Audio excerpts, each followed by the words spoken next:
Hello students, welcome in MWings Academy classes, and in this video we are going to start our 14th number video, that is past perfect tense.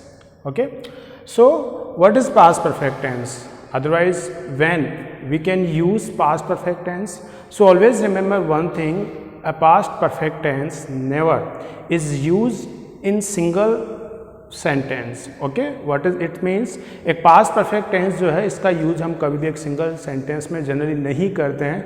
इसके साथ एक another tense का use हमें करना होता है, एक other tense का यूज हमें करना होता है जो कि आपका रहेगा पास्ट सिंपल टेंस. ओके, सो ये कुछ बेसिकली चीज़ है पास्ट परफेक्ट टेंस के साथ. इसके अलावा पास्ट परफेक्ट जो टेंस है और पास्ट सिंपल टेंस के साथ जब हम इसे यूज करते हैं तो बेसिकली दोनों जो टेंस है पास्ट सिंपल और पास्ट परफेक्ट, इनमें बेसिकली डिफरेंस ये रहेगा, उन दोनों सेंटेंस में या दोनों की एक्शन जो वर्ब होगी उसमें हमें ये कंपेयर करना होगा कि विच वर्ब कंप्लीट फर्स्ट.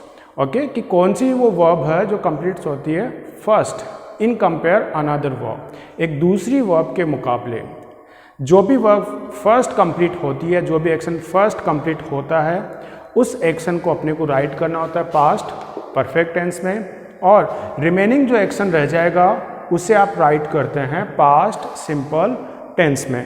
अब इसके आइडेंटिफिकेशन देख लेते हैं.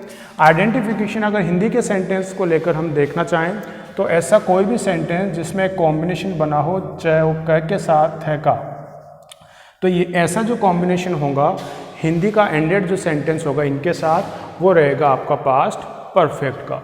इसके अलावा अगर इंग्लिश के सेंटेंस में आप आइडेंटिफिकेशन देखना चाहते हो तो वहाँ पर आपको देखना होगा कि हेड के साथ अगर वर्ब की थर्ड फॉर्म आपको गिवन है तो वो जो सेंटेंस होगा वो आपका पास्ट परफेक्ट का होगा. इनके अगर एग्जांपल आप देखो, जैसे ये अगर कॉम्बिनेशन का अगर मैं राइट करना चाहूँ तो जैसे teacher had taught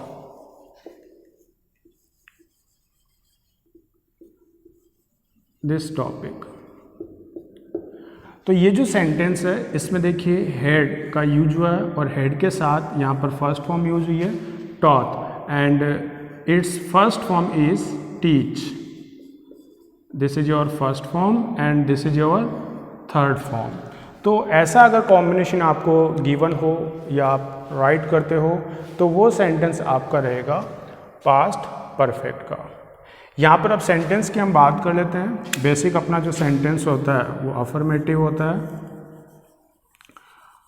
affirmative sentence, you can say also positive sentence. इस सेंटेंस का जो स्ट्रक्चर होता है वो बेसिकली वो इस सब्जेक्ट से, यहाँ पर फिर आपको हेल्पिंग वर्ब, फिर आपका मेन वर्ब होगा और फिर आपका ऑब्जेक्ट, और eight the end of the sentence हम फुल स्टॉप का यूज करेंगे. अगर अफर्मेटिव सेंटेंस का जो स्ट्रक्चर है इसका एक अगर हम एग्जांपल लें तो एग्जांपल ये जो यहाँ पर रिटन है ये आपका अफर्मेटिव सेंटेंस को ही आइडेंटिफाई करवाता है. अगर हम एग्जांपल लें तो हो सकता है जैसे हम कुछ ऐसा एग्जांपल लिखें, I had given to him. Okay, तो यहाँ पर ये जो एग्जाम्पल है इसमें देखिए हेल्पिंग वर्ब आपकी हेड हो गई और मेन वर्ब आपकी हो गई थर्ड फॉर्म जो कि है गिवन. तो ये जो हेड है ये यहाँ पर हेल्पिंग वर्ब है और हेल्पिंग वर्ब के साथ अगर मेन वर्ब का थर्ड फॉर्म आपको गिवन हो तो ऐसा जो कॉम्बिनेशन है वो आपका अफर्मेटिव में, जिसके एंडिंग फुल स्टॉप से हो और स्टार्टिंग सब्जेक्ट से हो, ऐसा सेंटेंस का कॉम्बिनेशन आपका अफर्मेटिव का होगा. इसमें अगर आपको नेगेटिव सेंस देना हो तो इसमें ज़्यादा कुछ नहीं है. In last videos we have discussed in negative sense we use not in the given sentence. Okay, and at the end of the sentence full stop. इसी का अगर नेगेटिव बनाना हो या कोई और अगर हम एग्जांपल लें तो एग्जांपल में हो सकता है कुछ ऐसा हो जैसे boys had not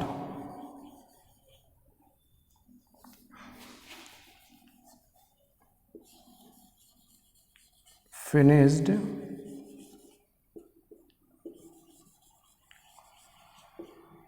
their work. ठीक है, तो यहाँ पर वही हेल्पिंग वर्ब हो गया और मेन वर्ब की थर्ड फॉर्म हो गई फिनिश्ड। इसको अगर अपने को नेगेटिव सेंस में देखना हो तो अगर सेंटेंस में नॉट आपका गिवन हो तो आपका नेगेटिव सेंटेंस का सेंटेंस रहता है।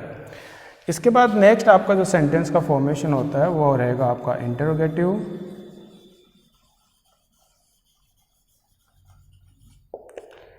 इंटरोगेटिव की स्टार्टिंग हमने देखी थी कि यहाँ पर जब तक हम टेंस का टॉपिक डिस्कस कर रहे हैं तो वहाँ पर इंटरोगेटिव सेंटेंस की जो स्टार्टिंग है वो हमें हेल्पिंग वर्ब से करनी रहेगी। WH वर्ड से भी स्टार्ट होती है लेकिन उनके बारे में हम यहाँ डिस्कस नहीं करेंगे। ओनली अपने को एक सिंपल सा स्ट्रक्चर जो होता है इंटरोगेटिव का वो अपने को देखना होगा। तो ये हो गया आपका starting helping verb. After helping verb we use subject, then main verb third form, then object and at the end of the sentence question mark.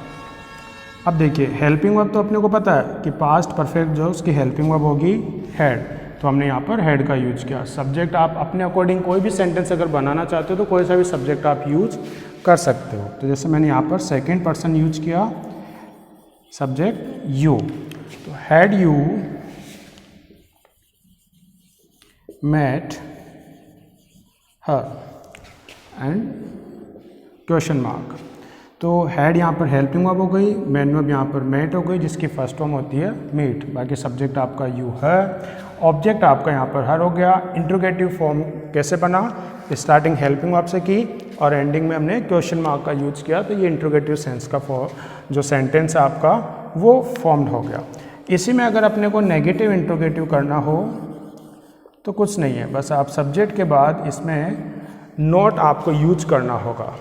Structure क्या रहेगा, हेल्पिंग वर्ब वही सब्जेक्ट, यहाँ पर फिर आप नोट का यूज कीजिए, फिर आपका वर्ब का थर्ड फॉर्म हो जाएगा, then object and at the end of the sentence question mark. तो देखिए हेल्पिंग वर्ब जैसे कि हेड ऊपर, इसी का मैं नेगेटिव सेंस राइट कर रहा हूँ। तो had you not met her and question mark. तो इस टाइप से आप किसी भी पास्ट परफेक्ट का सेंटेंस, मतलब जो पास्ट परफेक्ट है उसमें किसी भी टाइप का सेंटेंस का फॉर्मेशन आप कर सकते हैं। और एक सेंटेंस का जो बेस होता है वो सब्जेक्ट वर्ब ऑब्जेक्ट होता है। If you are known with subject verb and object then you can easily form any type of sentence, not only in past perfect, in any type of tense you can form, because in the previous videos I have told you that जो basic sentence का structure होता है वो subject verb and object का होता है और एक सेंटेंस में अपने को उसी को आइडेंटिफाई करके सेंटेंस को राइट करना होता है। तो ये बात हुई आपके पास्ट परफेक्ट टेंस के आइडेंटिफिकेशन की और सेंटेंस की।